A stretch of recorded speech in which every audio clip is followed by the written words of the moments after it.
Imagine uma cidade inteira em chamas. Pessoas gritando, templos derretendo, e no topo de uma torre, um homem observa o caos enquanto toca uma lira e canta poemas. Esse é Nero, o monstro, o anticristo, o homem que matou a própria mãe e incendiou a capital do mundo. Mas e se eu te dissesse que quase tudo o que você aprendeu sobre ele é uma mentira descarada? A história que você conhece foi escrita pelos seus piores inimigos. Hoje, você vai descobrir a verdade sombria que os livros de história esconderam por 2000 anos. E o que eu vou te mostrar no final deste vídeo vai mudar completamente a forma como você enxerga o poder. Tudo o que você ouviu sobre o grande incêndio de Roma está errado. Dizem que ele ateou o fogo para reconstruir a cidade à sua imagem. Dizem que ele assistiu a tudo rindo. Mas aqui está o que os registros oficiais da época realmente dizem. Nero nem estava em Roma quando o fogo começou. Ele estava a 50 quilômetros de distância, em Antium. E quando soube do desastre? Ele não pegou um instrumento musical. Ele correu de volta, abriu os portões dos seus palácios para os desabrigados e pagou do próprio bolso para alimentar a multidão. Então, por que o mundo inteiro acredita que ele era um psicopata piromaníaco? A resposta está em um grupo de pessoas que odiava Nero mais do que qualquer outra coisa, a elite aristocrática. E eles plantaram uma armadilha que Nero não viu chegar. Mas espere, porque o incêndio foi apenas o começo do pesadelo dele. Se ele não era o monstro das chamas, quem era ele?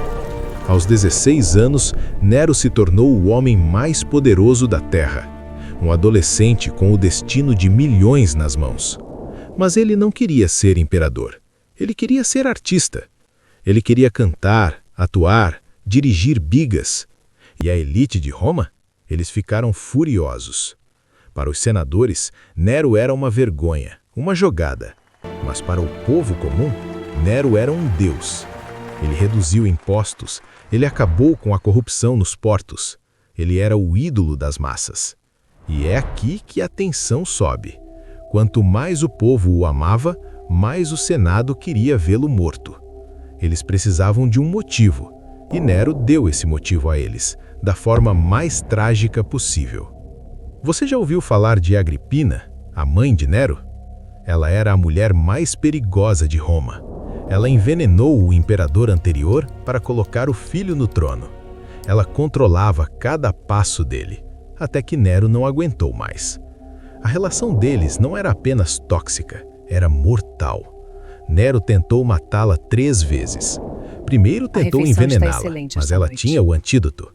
Depois, ele tentou fazer o teto do quarto dela desabar. Ela escapou por pouco. Finalmente, ele construiu um barco que se despedaçava no mar. Ela nadou até a banca. A paranoia de Nero atingiu o nível máximo. Ele estava convencido que se ela não morresse, ele seria o próximo. O que aconteceu a seguir é uma das cenas mais brutais da história antiga.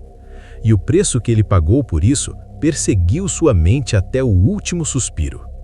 Mas não pense que Nero foi apenas uma vítima de uma mãe maníaca. Havia um lado dele que justificava o medo. Após o incêndio, ele precisava de um culpado para desviar o ódio do povo. E ele escolheu uma seita obscura e odiada na época, os cristãos. O que ele fez com eles foi indescritível. Dizem que ele os transformava em tochas humanas para iluminar seus jardins à noite. Aqui, o mito e a realidade se fundem em um traço de sangue. Nero estava perdendo o controle da própria mente. Ele começou a executar qualquer um que parecia uma ameaça. Amigos, mentores, ninguém estava seguro. A pergunta é, ele era um louco por natureza ou o sistema o quebrou? Prepare-se, porque o que aconteceu no final de sua vida é o que realmente prova quem ele era. O Senado finalmente agiu. Eles o declararam inimigo público. Nero foi abandonado por todos, pelos guardas, pelos amigos, pelos amantes.